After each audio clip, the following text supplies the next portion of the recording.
I want to talk to you about the different types of garlic that exist out there that you could consider planting in your garden.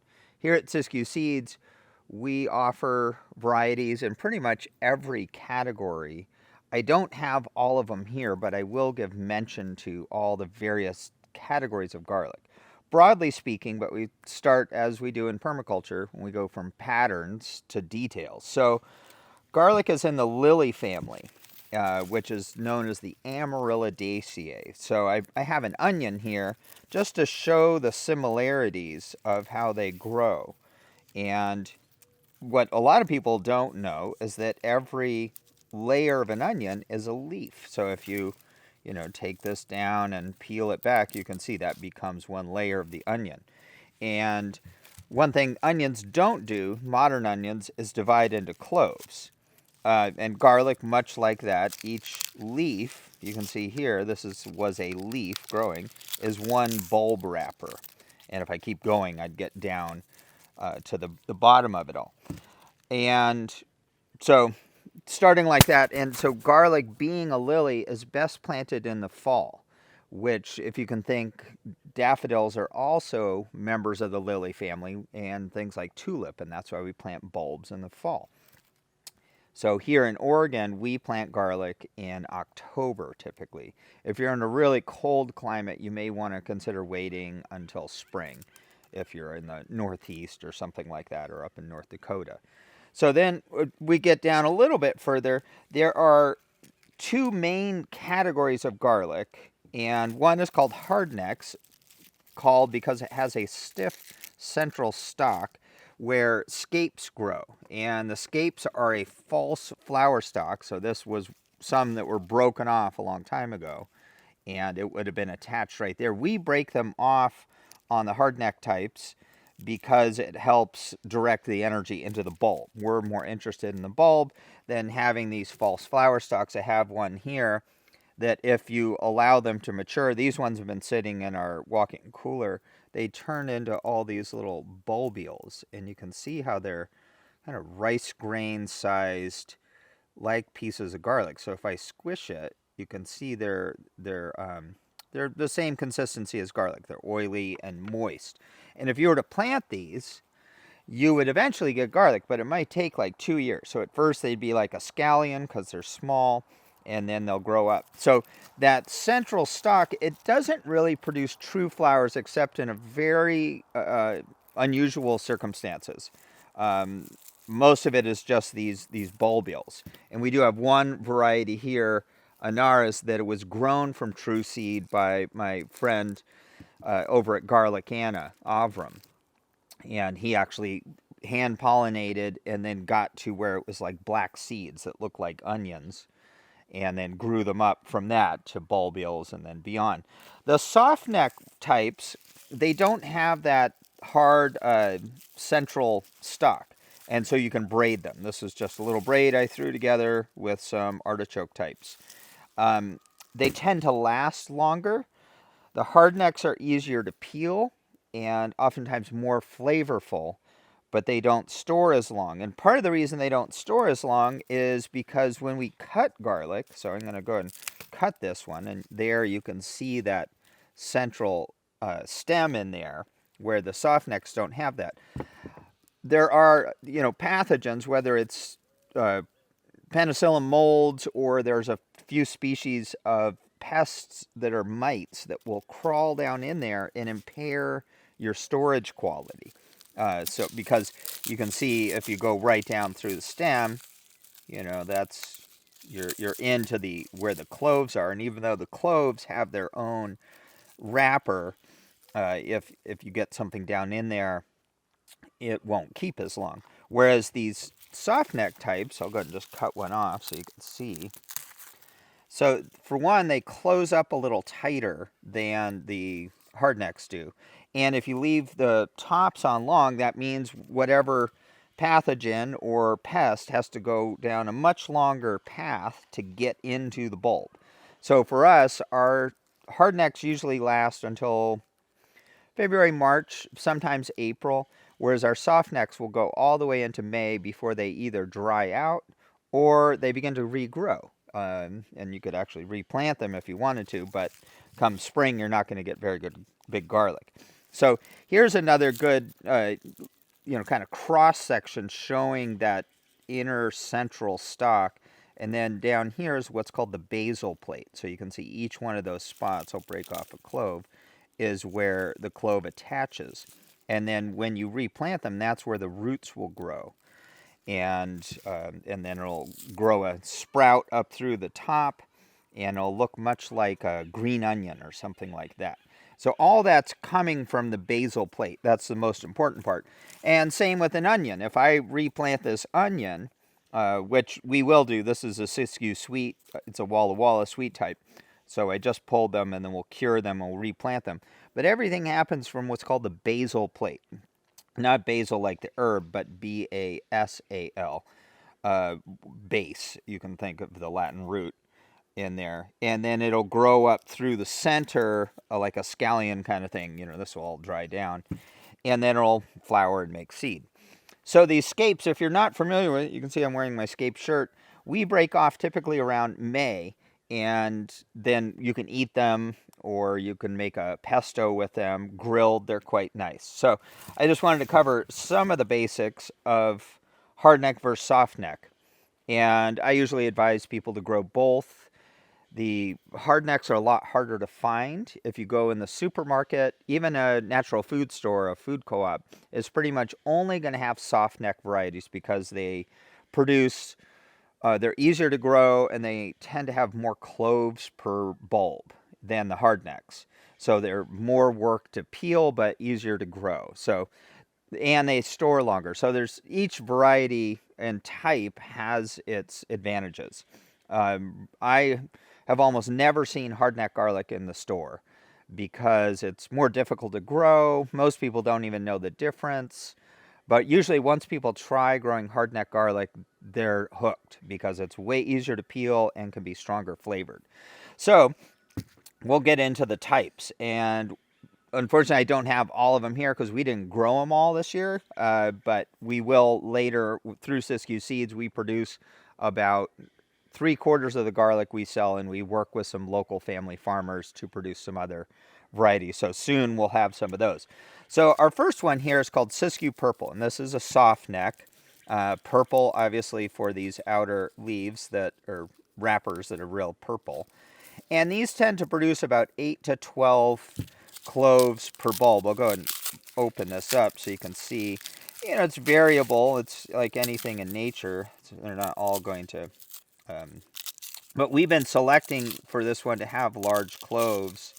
But you can see as I open it up that it has an inner row and an outer row.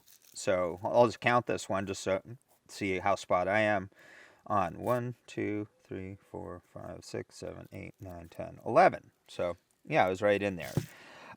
This one, easy to grow. I'd say this is our easiest to grow garlic. It's kind of a mid-season maturity. You can braid it.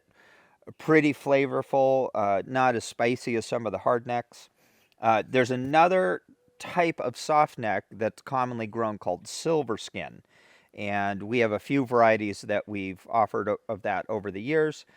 And we'll hopefully have some this fall available for planting. And the silver skins are the longest keeping ones, but also they have the most cloves per bulb. They can have up to 30 cloves, so a lot more peeling. Whereas you can see these cloves are still pretty big here. If I open this up, those are good sized cloves. You're not dealing with a lot of small ones because I've been selecting for and only planting the big cloves. And that once again, you can see the basal plate in there on that variety. So the silver skin types are another one you can braid. They keep for a really long time. That's the most common type that you're going to see in the supermarket. We have one called Chilean. And all garlic, just to get it out there, is not from Italy. It's not from Chile. It's from that central Eurasian area that with countries like Uzbekistan, Kyrgyzstan, Kazakhstan, and then it spread into China and India over time. But garlic does really well at more temperate latitudes. If you try and grow it in a tropical latitude, it's not going to do very well because it needs that differentiation between the short days of winter that through spring, the days get longer, and then peaking at summer solstice. Whereas if you try and grow garlic in Hawaii or Thailand or something, you're just going to have small heads. Like that would be a big one there. And I remember traveling in Thailand, and they would just take whole heads and smash them and throw them in the wok. They wouldn't even peel them because there in their cuisine also there's things like galangal root and other seed pods and stuff that you discard but you use, much like bay leaves. So now we're going to get into the hardnecks, and I'm going to put this guy here just to differentiate that we're in hardnecks. So Jupiter is what's called a glazed type, and it is you can see really large cloves. You compare it to this one, and I mean, you can even see right there, bigger, and just one row of cloves. There's no inner ones. And so this one here, 1, 2, 3, 4, 5, 6 cloves. Real strong flavor, stores reasonably well, grows nice scapes. That's a great variety. And most people have never grown the glazed types. I don't have any marbled varieties here, but that's another category of garlic, somewhat similar to the glazed, but a little different. And one way you can think about this is in that large area of Eurasia, these were all wild plants of some sort. Like, think how many asters there are or various wildflowers. So these were each related varieties. It's all Allium sativum. Sativa means domesticated in Latin. Allium is a kind of comes out of that plant family, which is the Amaryllidaceae, is the lily family. So, this would be like one wild plant that over time people domesticated into one type. Here's another type, and they're all just variations on a theme, if you will. Kishlik, on that note, this is what's called a landrace garlic. It's from Uzbekistan, but still looks gorgeous. It's been selected for a long time. Very spicy. And generally just produces one row of cloves, but you can see the way this one did it, where that's all wrapped and these are individual cloves that are, pretty nice size. If I compare it to the Siskiyou purple, it's on par with that, but not as large as that one. Beautiful purple coloring, that purple striping. It's related to the purple stripes, which we'll look at down here soon. So Bangkok, this is a type called a turban type. And if you look at it, see how it's very squat. And just it has this kind of outer row of cloves. So this one's already kind of coming apart. Really beautiful purple striping. And it, much like this one, it does this sort of row of cloves out here, and then these ones have an extra leaf around it. So this particular bulb has 1, 2, 3, 4, 5, 6, 7, 8, 9 cloves, and they're kind of fat and squat compared to, if you look at the Jupiter, how it's tall. That's one way you can tell this apart. These are a pretty early variety, and you can see in the stalk, see how it's hollow in there? That's one thing with these turban types, they make a pretty weak scape, sometimes no scapes at all, whereas you look at the Kishlik or the Jupiter or other hardneck, see how it's always solid. So that hollow stalk, it makes these kind of floppy scapes. So if you're aiming for scapes, that's not the right one. But one nice thing is it's early, but it's also, as the name implies, Bangkok. You just heard me say you can't grow good garlic in Thailand. Well, somebody named this variety after the capital of Thailand, and it is more tolerant to more southern latitudes. So let's say you lived in Southern California or, down there in the 33 to 34 degree latitude. We're here at 42 degrees north latitude. And we're not even north enough to grow another category that I don't have here because we don't grow it because we can't really produce good quality. So we work with growers in Montana and Idaho, is the rocambole types. And the rocambole, you really need to be above 45 degrees north latitude, which if that's what's known as the halfway point between the equator and the North Pole, because you think it's 90 degrees in an arc. So that parallel, the 45th parallel, is about where Portland, Oregon is. So if you're north of that, you can grow great rocamboles. We'd rather provide excellent quality planting stock than try and grow it all ourselves. So we work with growers that are more north of us. So another variety that we grow that we really like is the porcelain types. And these ones, they do have some purple striping, but the name of this type, this category, comes from someone at some point thought it had the cast of porcelain. And so music is a really nice variety that produces large cloves, usually between 5 and 7, and it's much like the Jupiter of sort of tall cloves with these really nice purple uh, striped inner cloves. So here, I'll count this one as 1, 2, 3, 4, 5, 6, 7, 8. So I said 5 to 7, but that one was 8. But here you can see, I can see the way they're bulging. This one is 1, 2, 3, 4, 5, 6. And that's more typical of this variety music, and they can get quite large, as can, this is its cousin, German white, which is another porcelain type. I mean, look at how big that is. And these ones, you can see that characteristic porcelain on the outside, and then on the inside, this one's only 1, 2, 3, 4, 5 cloves. And look at how large these cloves are. They're huge, even bigger than the Jupiter, if you look at that. But see how similar they are. So obviously, these are closely related varieties. So one thing to consider, if you say, oh, that looks good, I want to grow garlic that looks good like that, and gets huge and makes huge cloves, very easy to peel, strong flavor. However, if you get one bulb, so this one only had 7 cloves, so that, when you're planting it, each clove becomes a plant. So if your multiplication is 1 bulb becomes 7, compared to this one over here, the Siskiyou Purple, where one's going to become like 12 plants, your money and effort spent on seed, because that is one of the tricky things with garlic, is you need to set aside seed. So hopefully you understand that you buy seed once and then you save your own. And maybe it takes you a couple years to get up to having all your own seed. But for us, we'll put aside maybe 120, 150 pounds of seed.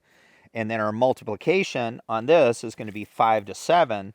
Whereas on varieties like this or the artichoke types is going to be more like 1 to 10 or 1 to 12. So you get more garlic for your planting effort. So that's an important consideration. We've got great videos and blog posts about how to grow garlic and the considerations you want to take into consideration for your soil fertility, spacing, timing, that kind of thing. So here's another broad category that I think has many excellent examples. This is called Chesnock Red. And this is from, originally, it's kind of a funny name because Chesnock basically means red in Ukrainian. So it's red. But it's actually more of a purple. You can see it's about the same hue. This one's a little darker, as that one. Kind of a pinkish purple. Chesnock Red, it's going to produce just like a single layer of cloves around that central stem, and real purple clove wrappers, kind of that purple mahogany color. Tall, elongated. This one here is 1, 2, 3, 4, 5, 6, 7, 8, 9 cloves there. Excellent variety. I've been growing that one for a lot of years. Very strong flavored. And if you space it properly, we space garlic about 10 to 12 inches, and we do 3 rows on a 3-foot bed top. Years ago, I used to do 4 rows, and we put them closer together, trying to maximize our space. But then you're really just you're making smaller garlic. You want to give it room, and then also give yourself room to weed it. So here's another type, and I referenced this one earlier. My friend Avram over at Garlicana, he bred this from seed. So you can see it's got the hollow stem. It's a hardneck, like the Bangkok does. So you can see maybe this was one of the relatives, the starting points. But this is what's called true seed garlic. So whenever you grow things through sexual reproduction, you have the mother plant, which is the pollen receiving part of the flower, and then the pollen donor, which would be the male. So the rest of these we are growing clonally, which means every clove of German white I plant, there's no opportunity for this to change genetically. It's going to be a exact clone. Obviously, the size may be a little different because it's a living plant. Um, However, so that's clonal. We're vegetatively reproducing garlic. This one had a sexual reproduction to produce the variety, and then Avram selected it. So it's got some similarities to the way we saw some of these do this row of cloves here, and then other ones right here. So this has 1, 2, 3, 4, 5, 6, 7, 8, 9. Kind of feels like there's a little one in there. 10. And they have that flat kind of flat bulb shape, a little more squat cloves, more of a rosy color, and pretty strong flavor. But the scapes are not as robust on these types. But I like that variety. Some of these ones we keep, and the way we offer them is not as individual varieties, but more we have a hardneck sampler. So I'm pretty sure the Anaris, the Kishlik, and the Jupiter, that's how we offer those. Because a lot of people, they don't know. They just want to try out some things that are different. So we offer those as quarter-pound each of 6 varieties, or a half-pound each. And that's a way to learn what does well for you in your area. There's another one that we grow called Pyongyang that's an Asiatic type. I don't have it here. One of our other growers produced it for us this year. And many of you might remember from following the news a number of years ago, or maybe you are familiar with the geography of Korea, of North Korea, particularly, but Pyongyang is the capital of North Korea. And I like the Asiatic types. They're tall cloves, real tight bulb wrappers, pretty, very strong flavor. Like to eat that raw, it's like eating a chili pepper or something. It's so strong.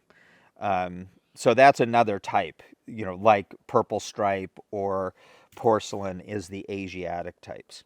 And lastly, we have a bit of an outlier here. Maybe I should have put that one in this different bowl. But so elephant garlic, we call it garlic, and they can get absolutely huge.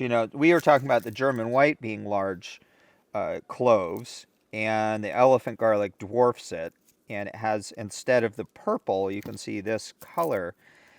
But this, botanically, remember I said earlier the Latin name of garlic is Allium sativum, whereas this is related to leeks. It's Allium, what is it? I'm drawing a blank on the species name for leeks, but so you can see it's got the central stalk like the hardnecks, but if you let this one go to flower, from the ground, it'll get 5, 6, maybe even 7 feet tall with a really large lavender colored flower head. And if you let that keep going, it'll make seeds like a leek. So you don't have all the same medicinal benefits of garlic. As many of you know, not only is garlic medicinal in your body for helping if you have a cold or to stave off a cold, but it's also antiviral and antimicrobial. So you can cut up garlic and put it on a cut, and it'll purify that.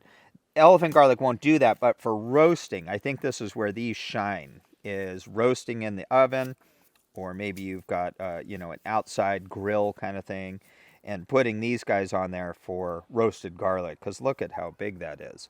So we do offer seed of these, but similar to the German white, you can see, like here, I only have 1, 2, 3, 4, 5, 6 cloves.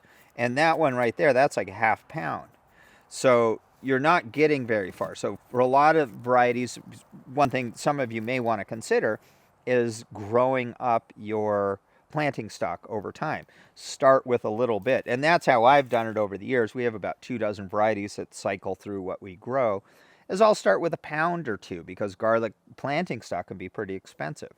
So, and get to know the variety and see what does well for you. Some of the ones that we grow routinely are ones we've realized work really well for our climate, our soil, our rainfall. And we've grown up our seed supply. Because if let's say you have 10 pounds of German white that you're planting, and you're spending $28 a pound, your investment in seed is a lot. But you are rewarded by having varieties you cannot buy in the supermarket. And that's the key thing. That's why we wanted to create this video, to help you understand. Because when, especially this time of year, we start going back to the farmer's market and we bring planting stock. And I always watch people, particularly older people that knew that produce used to be better quality when they were younger. They're drawn to these huge bulbs and they just grab them without looking at the price. And then we have to remind them, like, those are for planting. That's why we maintain all these different varieties. Whereas, you know, if you go to the store, a lot of times you're seeing garlic that's more this size.